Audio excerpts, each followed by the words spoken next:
Brussels sprouts and cauliflower, onion, fennel and cucumber, plum, pear and papaya, aubergine and saya, lime, lentils and quinoa, oatmeal bread and oatmeal flour, watercress and okra, tofu and sweet pepper. Finding myself at like the midpoint in Moelv city or something. I don't think it's midpoint. However, this is the golden age of Moelv, and there's some slogans inside. But on the side there is this map that basically starts at Moelv, goes up to Næroset and a few other places till it reaches Sjusjøen. This is a wooden, the road is only like wrist in, so to speak. And for some reason they have barbed wire around it now. Don't know what that's about. But I'll attempt to bicycle up there. I'm a little bit late. We're so late in the year that I don't have sunlight the entire day. So I'll do as well as I can and see how far I can get. This is a part of downtown where most people don't go because it's not the main street. Here is sort of like the older buildings. This is probably the only time that I have to film before later here, because you've seen Næroset both ways. Well, here you can actually tell how far it is to the different places up here.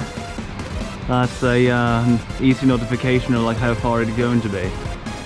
Also got to tell you that I'm working on a big production. I think it's American-sized episode length type of video, where I will be walking over here, down this valley and up the valley on the other side. I'm not going to tell you till it's out what I'm doing, but this will be wild. Well, this path looks a lot better now. I'm not sure what I've done right now. It's late in the year. I don't think the plants that were here have just disappeared on their own. They must have actively done something. Maybe somebody saw the video and decided, this doesn't look good, we need to do something. So now I'm standing by the school. An update, so Næroset was created to save the school, and now years later it was recently shut down. It was actually shut down like 2 days before I went here on the video production, and I didn't know. I haven't bought any food whatsoever, so I guess going in here, buy something.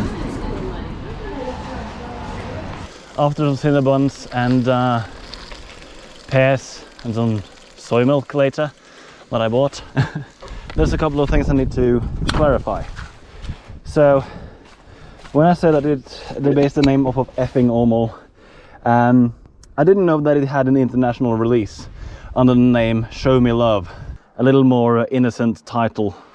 And the Lucky Næroset airport, well, the stands for the underlings or undergrounders. It's basically a subspecies of gnomes that lives underground, and this is their airport. It's very common in Norwegian folklore, but even more prominent in Sami folklore for some reason. This is where it starts to differ. I'm not going to Næra Lake that way. I'm going head on this way. And now I'm heading into new territory. Welcome to Åsmarka.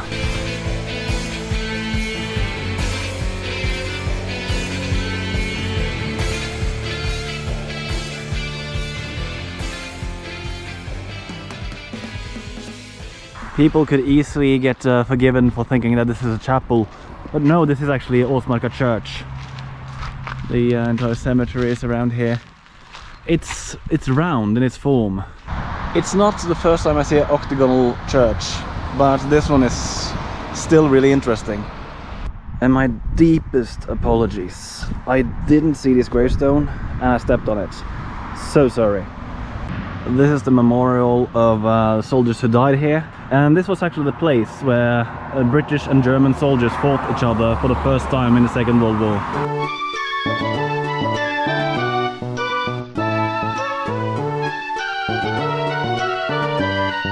Så här då, local dialect. Look at this. And this is the same type of thing. Now Moelv Næroset hit Åsmarka. Yeah, I'm not half the way, but I will be. And here we got Næra Lake. Is that a kiosk I see? Out here? Is it open? Do they have vegan ice cream?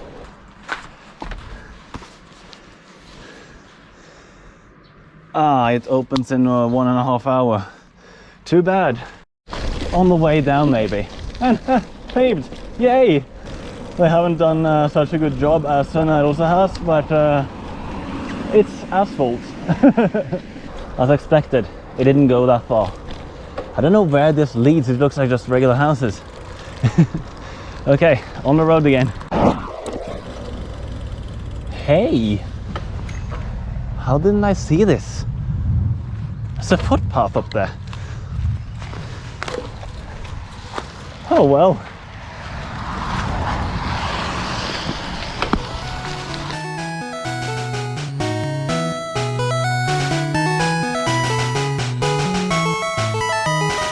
Many might wonder why I go out of my way to go off the road when I can. It's because drivers don't want bicyclists to be on the road. Oh, there's a slaughter truck. That's horrible.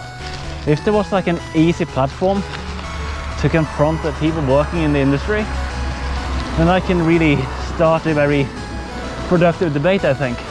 Because many of the people who drive these lorries, they don't want to be in the business. Now I'm certain that the footpath is over.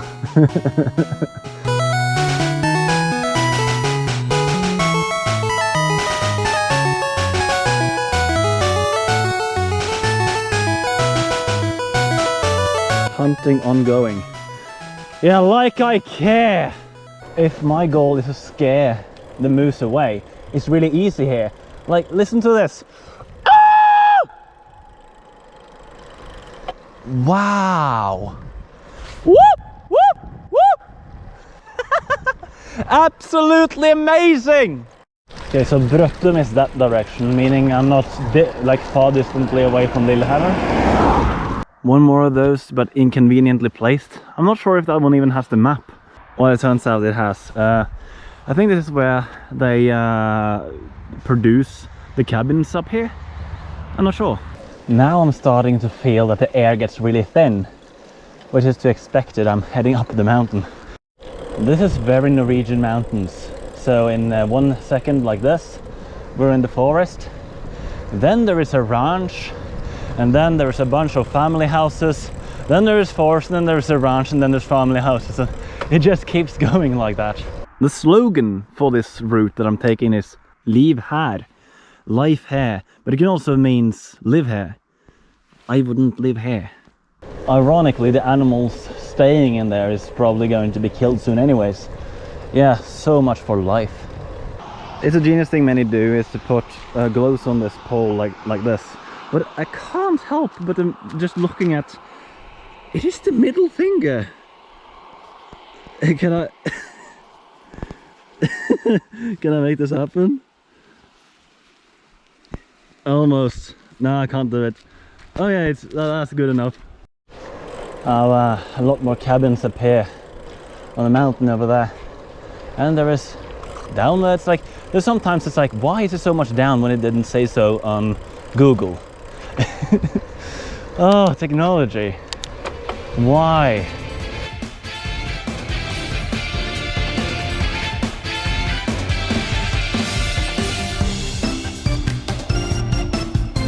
I've now reached, I think it's number 3 and 4 biggest lakes in Ringsaker. That one goes to Sør-Mesna or South-Mesna, that's Nord-Mesna or North-Mesna. And right here by the lakes, it is this shop. I think it's specifically put down here so people don't have to travel far to like restore their cabins. I spoke to the blokes inside and they told me that this has been open long before there were a lot of cabins here, but then it was mostly to do with lumber. Here, Mesna. I have no idea what this is known for. People have lived here, it's far up in the mountains, and I'm even going to go further up the mountains. I don't know with you, but that looks like a really cute mini market. And on the other side is a church made in the same gorgeous style. Cute little downtown here, but have I been here before? Like, this reminds me of something. Like, was it where I went to confirmation camp? I don't remember, but it looks so familiar. Now I've double checked, and yes, there is a confirmation camp here. This is where I went. When you think you haven't been there before, and all of a sudden, yeah, you have been there before.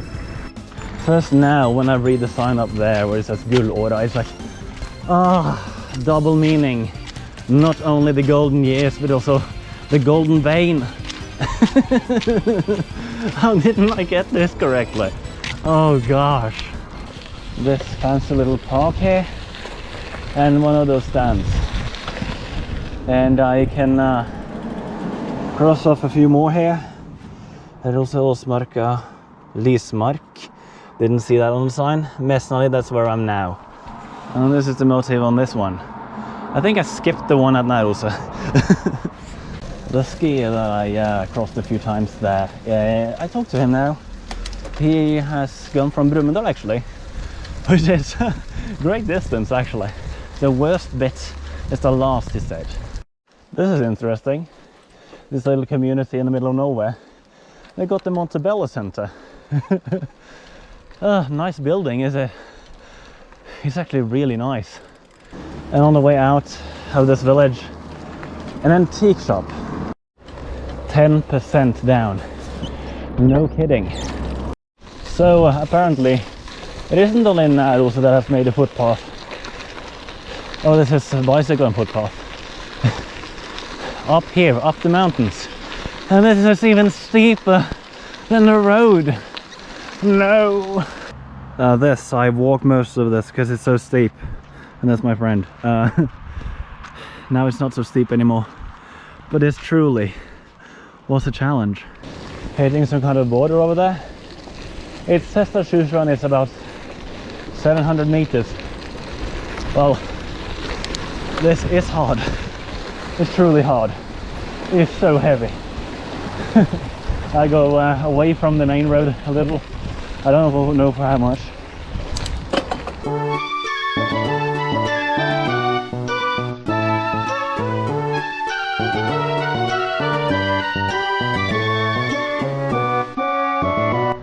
I think I'm on the edge of the path, and there they sell firewood. There is cleaning, you can rent a cabin, and there's an accountant a company up here. Really? Don't know what that is. That's strange.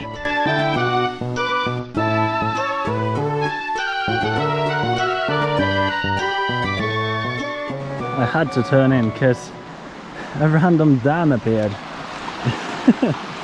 I don't know how high this water gets, but it is pretty low. Maybe because it is open and not in use. That can be it. And that is an interesting little tube. I'm racing the mountain slowly. Oh, but I'm at really high elevation now. Really starting to feel it. I decided against the footpath right now because it's so steep. It's dreadful. But there's the sign. Sjusjön.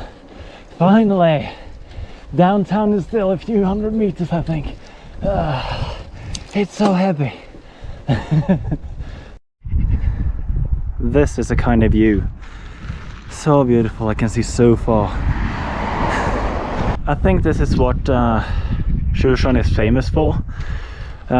They sell apartments, or in other words, cabins.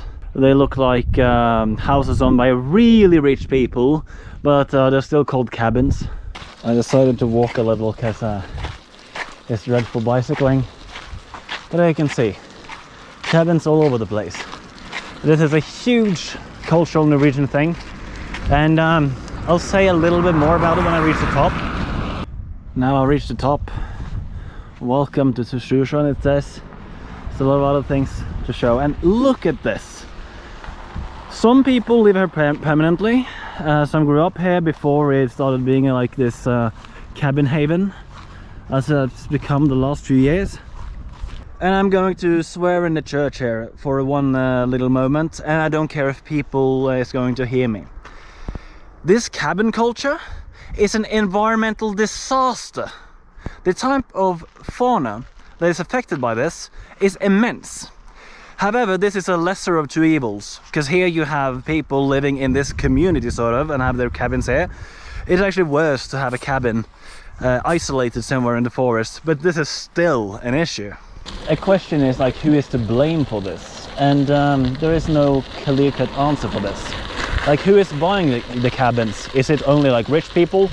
Well, by international standards, yes.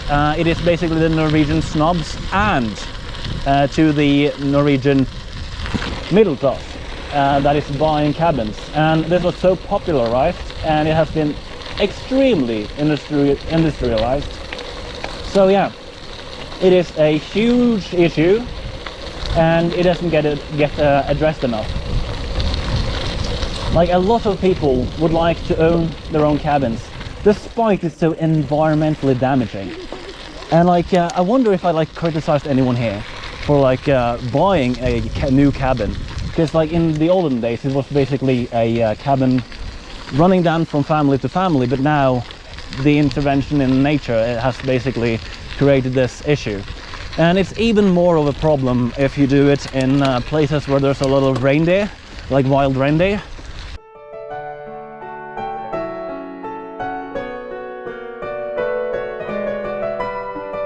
There's a sports shop, they have a restaurant and something else that I don't know. And there's a shop, and all the shops that has been going up here at Næroset, at Mesnali, and here, Sunday open. I want to point out, even here they got meat replacement this far up into the mountains. I was just to point out that many people say, oh, it's so difficult to find vegan food where I live. It's like, no, it's not. You can literally get it everywhere. Although I'm far away from Brøttum, this is the headquarters for Brøttum Red Cross. This is the last thing I want to show you. Some of you might actually recognize this from the television. When there's a championship in cross-country skiing, this is sometimes the ending of the run. This might be the thing that has really put Sjusjøen on the map. And today there's a lot of cabin owners and people renting cabins.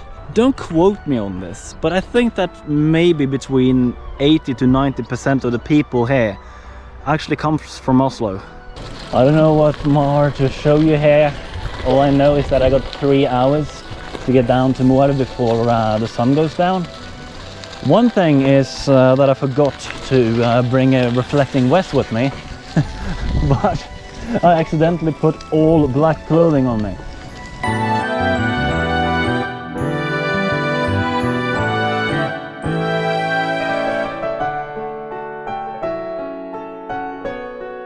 Well, there's at least one more thing to show you, and that is the lake where the place has gotten its name from.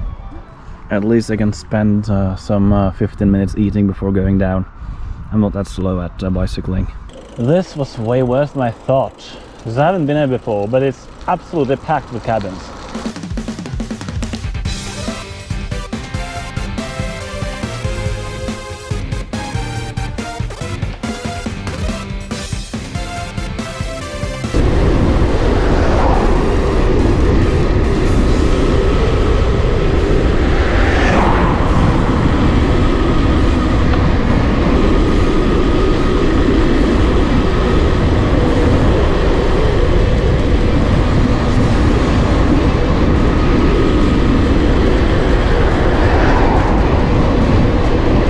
I hope that I don't regret this. I am heading towards Åsmarka. It was on the sign, I think, so it's unfair for me to not check it out, but it wasn't on the main road. It's only 2 kilometers there from the main road, so I hope that this won't take too much time to get there. Is this a path I can go on? I don't think so. It's very weird. It's on the other side of the fence. I'm now at Åsmarka. There's a post box. There is a school here somewhere. I think it's further down. There's clearly houses, but is there more around the corner? Let's see. So interestingly enough, this is the place, and it's got a school at least. So there's no shop, but at least they have somewhere where they can mail letters and whatever. Like, I expected a little bit more on this, but it's more than nothing. That's not to say that it's bad or disappointing, but I went out of my way to show people this place. Even if I don't know what Åsmarka is known for, it is a charming neighborhood. Yeah, I went a little bit off the road here to like see how it looks like here, and yeah, you wouldn't imagine that this is just a bunch of isolated houses. It's like, if, as I've said this before, if a Norwegian can put up a house somewhere, a Norwegian will put up a house there. Yeah, I talked to a couple of chaps that were clearly in their 20s, and I asked them like, what is Åsmarka known for? And they said that was a really good question, because they too have like seen that this is, it's like clearly on the map, but it's just a bunch of houses somewhere where there shouldn't be any houses. I spoke to a older couple stood outside of their house, and they didn't give me like too much of what it's really known for, but something that is like more prominent is that there is a lot of farms and a lot of produce here, and that might be the thing that puts Åsmarka on the map, basically. Nice horses. There's a lot of horses here. I think these are Icelanders. A long time ago since I was a horse person. Yeah, like around Åsmarka there's actually more horses than there's cattle. The sun is going down, but I will make it in time. Even if I didn't make it in time, as far as I reach Næroset, it isn't a big problem. Like you've seen the stretch without pavement. That isn't an issue. It might just take a little bit more time because there's a path through the woods that I could take if that is the case. But as for now, it isn't an issue.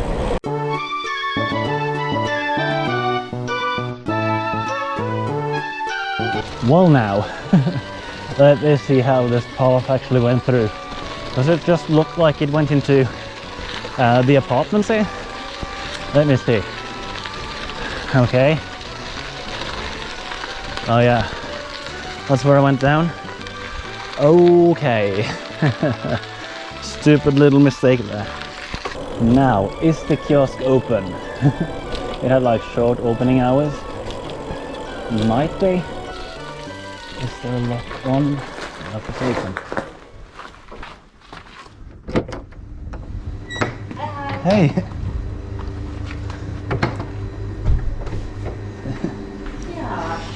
Ja, kan jeg bare spørre, har du noe vegansk å tilby?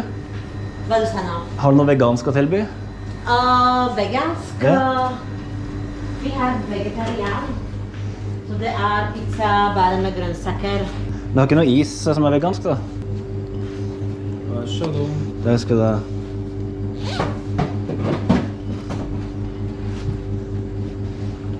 Vil du ha kvittering? Nei, det er ikke det. Ok. Ha det bra. Ha det.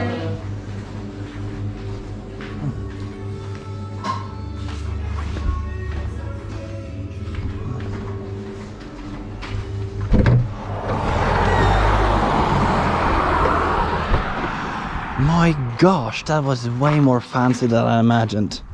I haven't eaten this in a while. Yeah. Sugar. Taste. Yeah. Now that place was actually wild. It's like one of those places where it looks like you're intruding, walking in, but as soon as you go inside, it's like, wow, it looks so fancy. Back at Næroset, and now there's a couple of other things that I should mention. There is a digital museum over there. It's like a local history, I think, something like that.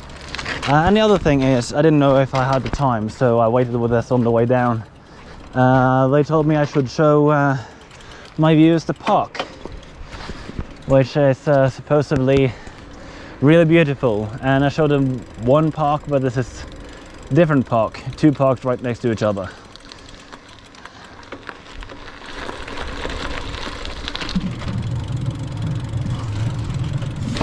Sketchy as heck. Okay. Now there's clovers. The only reason why I don't like the clovers here is that the Norwegian Centre Party uses a clover as their symbol.